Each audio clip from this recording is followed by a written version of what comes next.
Pregunta al presidente López Obrador sobre la liberación de Emilio Lozoya.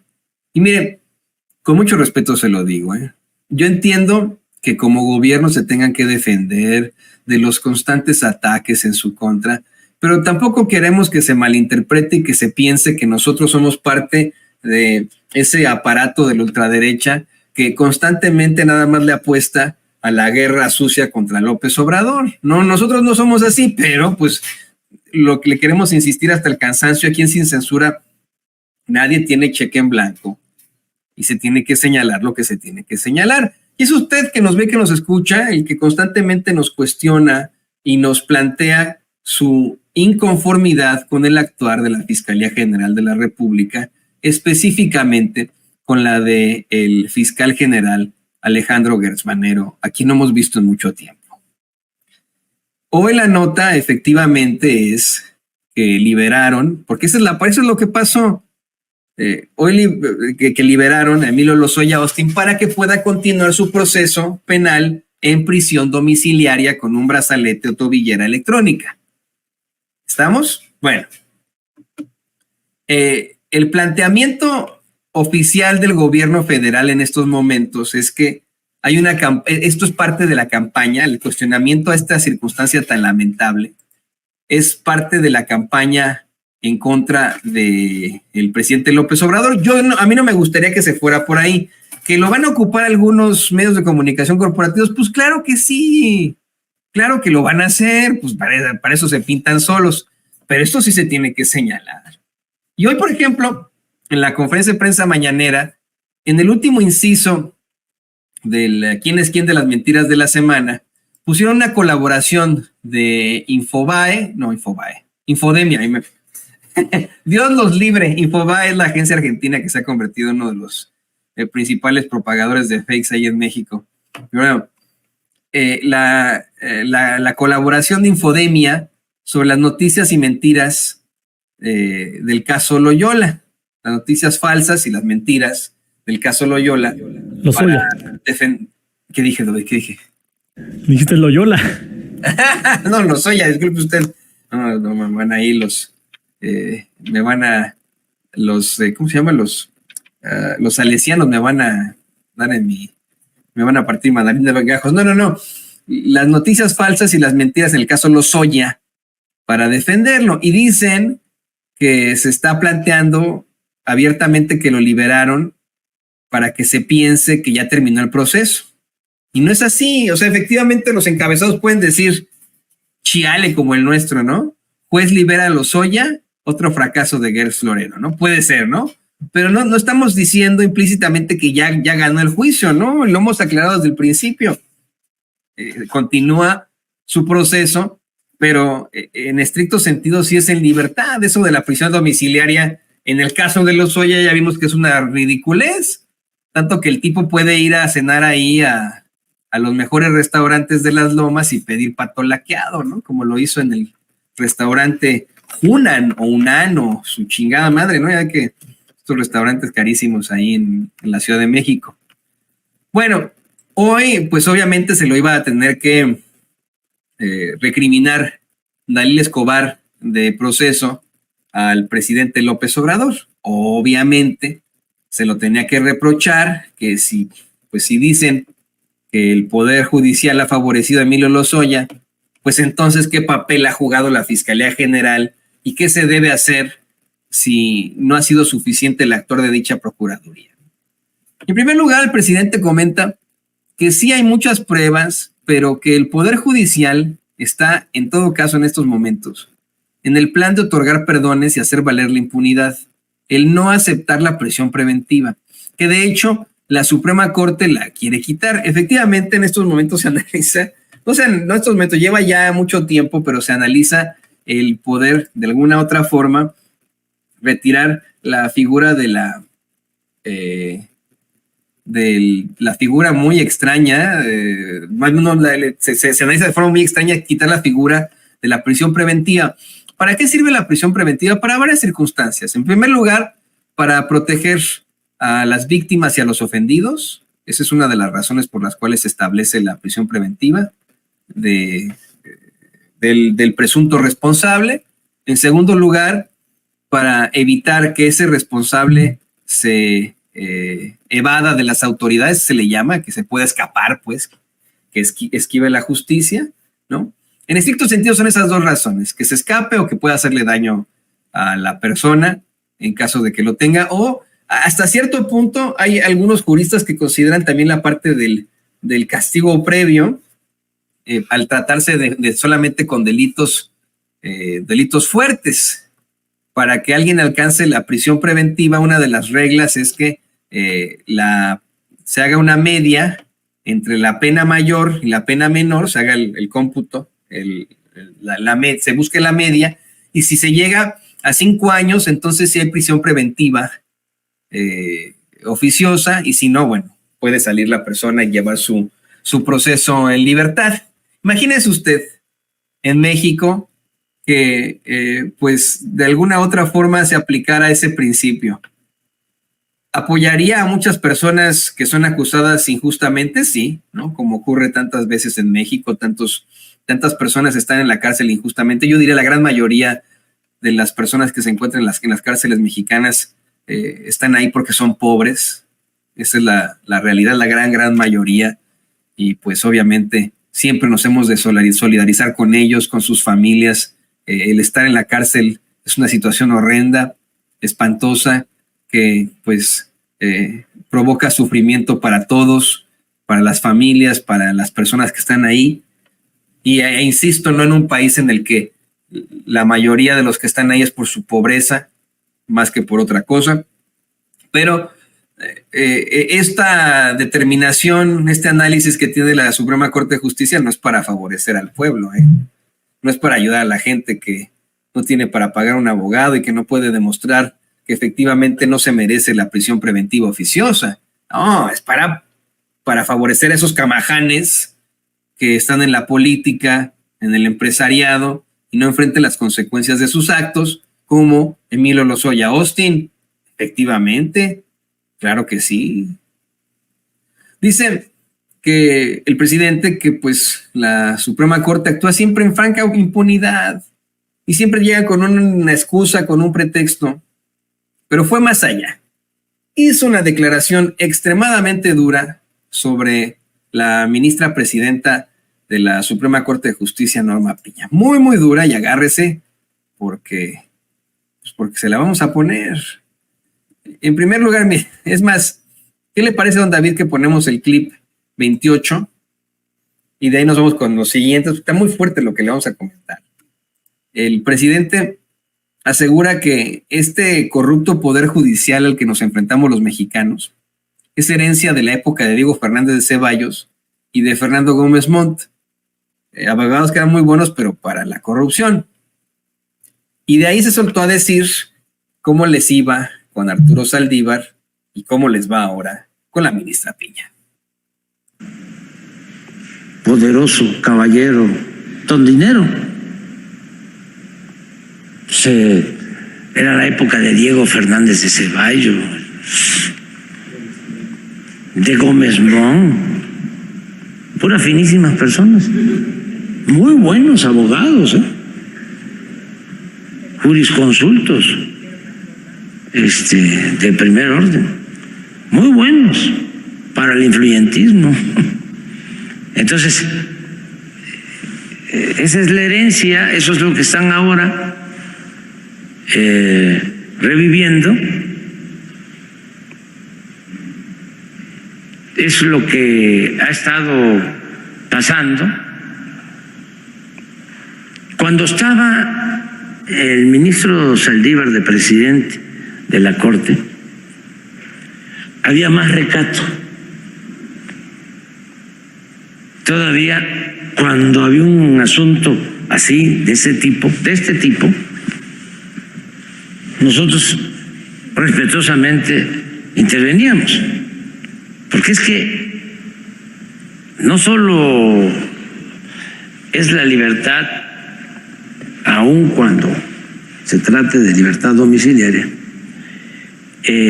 para políticos, sino la delincuencia organizada. con mucho poder. Acaban de suceder casos así,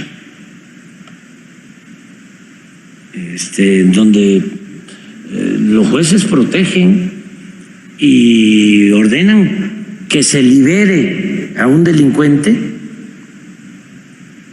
en horas, no 72 horas, en 24 horas y un sábado.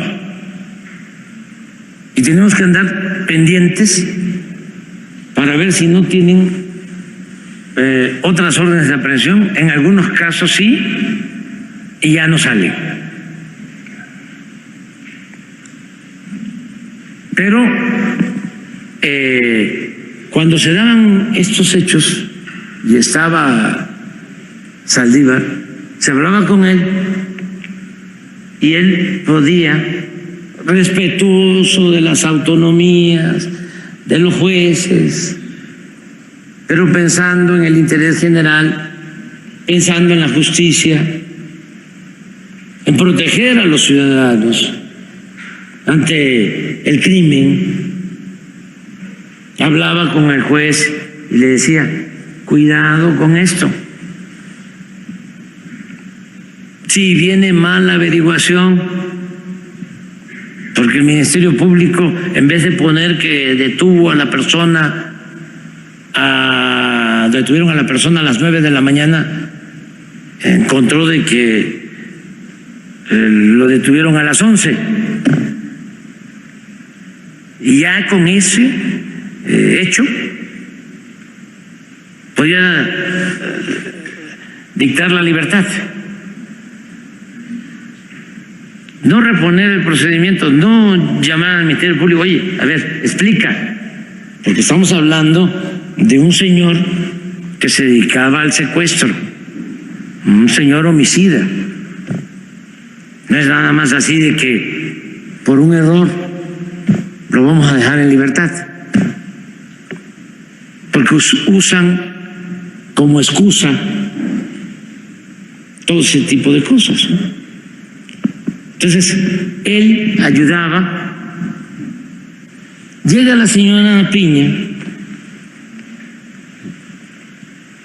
y dice: los jueces son autónomos. O sea, licencia para robar.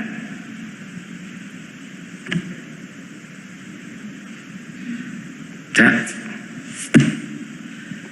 hagan lo que quieran, porque así tiene fuerza al interior del Poder Judicial. O sea, es una relación de componendas y de complicidades, como si se tratara de una mafia.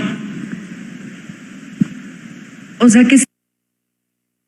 Híjole, yo en ese momento me quedé pero medio de a 4, ¿eh? O sea, siempre sorprenden este tipo de declaraciones, y no es la primera vez que López Obrador hace lanzamientos tan duros. Pero el decir algo como que pues este tipo de circunstancias ocurrían con Piña. Llega la señora Piña y dice: los jueces son autónomos, o sea, licencia para robar y hagan lo que quieran, pues está cabrón. No se quedó solamente en eso el presidente López Obrador, no.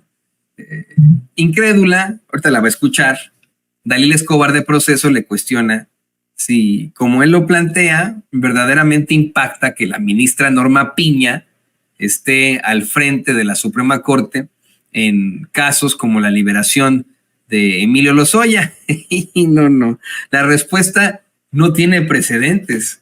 O sea, en estricto sentido, el presidente López Obrador dice: es culpa de Piña, hasta cierto punto. O sea, obviamente ella representa a ese poder judicial, y si hubiera estado Saldívar, por ejemplo, no le descongelaban las cuentas a Genaro García Luna. El hecho de que esté la ministra Norma Piña en casos como el de Lozoya, si hubiera estado Saldívar, ¿se habría podido hacer algo para continuar con la medida? Sí, y en muchos otros casos. O sea, si hubiese estado Saldívar, pues difícilmente se le descongelan las cuentas a la esposa de García Luna. Saldívar no hubiese contratado a un asesor de García Luna que trabaja ahora de ayudante de la presidenta Irma Piña, Norma Piña, ¿sí? La señora, le ofrezco disculpa por no decir bien su nombre. Claro que está tomada la Corte y el Poder Judicial, sin duda. Y eso de hoy es para afianzarse. Y en la marcha fueron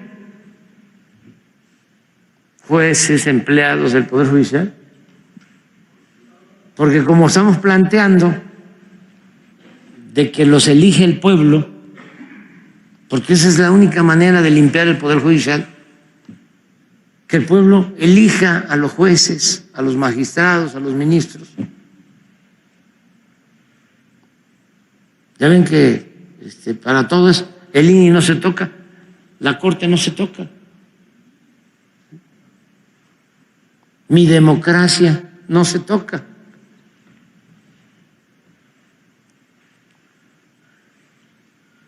Entonces, son parte del bloque conservador, pero hay que seguir limpiando al país, porque esa corrupción no ayuda. Imagínense sacar, aun cuando sea libertad condicionada, a Lozoya de Pemex, cuando él mismo declara, a lo mejor la gente ya no se acuerda, pero ¿por qué estaba en la cárcel hasta ayer? Ayer salió, ¿no? Anoche. Sí. ¿Por qué estaba en la cárcel? Porque desde la campaña del licenciado Peña, él recibió dinero de una empresa brasileña, Odebrecht. Esa empresa brasileña operaba dando dinero a los funcionarios de los distintos gobiernos de América Latina. Detienen al dueño de la empresa, de apellido Odebrecht, en Estados Unidos, y como lo hacen los estadounidenses, le confiscan el dinero y le sacan, como se dice coloquialmente, la sopa, todo, y lo dejan en libertad. Lo mandan a Brasil. Y empieza a salir toda la información de cómo repartían dinero para obtener contratos de obra, y empiezan a meter a la cárcel hasta presidentes de países. En México hicieron lo mismo, pero aquí no fue a la cárcel nadie. Hasta que era tanto el escándalo que en el sexenio anterior meten una denuncia contra Lozoya. Llegamos nosotros y la Fiscalía hace la investigación detienen a Lozoya y Lozoya declara de que el dinero que había recibido de Odebrecht se había utilizado en la campaña presidencial a favor de el licenciado Peña. ¿Y quién investigó eso? Bueno, pues nada más y nada menos supuestamente que Lorenzo Córdoba. Es casi imposible encontrar esas imágenes, pero en aquel entonces, en el 2012, cuando el presidente, bueno, en ese entonces candidato, Andrés Manuel López Obrador, hacía estos planteamientos junto con Morena, de que habían habido gastos, gastos de campaña que no se podían explicar, inexplicables gastos de campaña, en el caso de la campaña de Peña Nieto. En aquel entonces dio su informe Lorenzo Córdoba, todavía como consejero, no como consejero presidente, como consejero electoral. Y recuerdo yo hasta la risita, ya saben, ¿no? Estas formas que tiene el muy infame del racista de Lorenzo Córdoba. Recuerdo mucho cómo es que hasta salió ahí a decir, dicen por ahí que hubo gastos excesivos de campaña y pues no hubo, ¿no? Ya encontramos que no.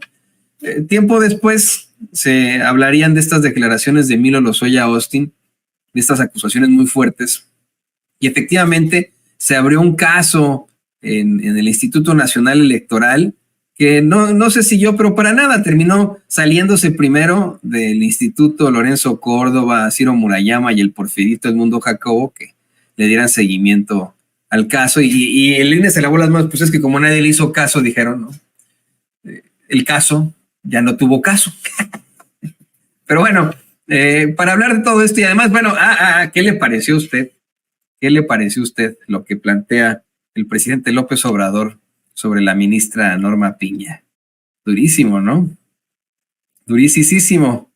Dice que si se tratara del ministro Saldívar, por ejemplo, no se hubieran descongelado las cuentas a Genaro García Luna, o bien no hubiera contratado como ayudante a un ayudante de García Luna como el que hoy trabaja para Norma Piña.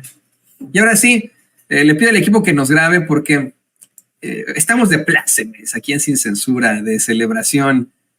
Para hablar de esto y mucho más, quiero presentar a un gran amigo, a un hermano, a un miembro de este equipo que ha tomado sus propios caminos, pero que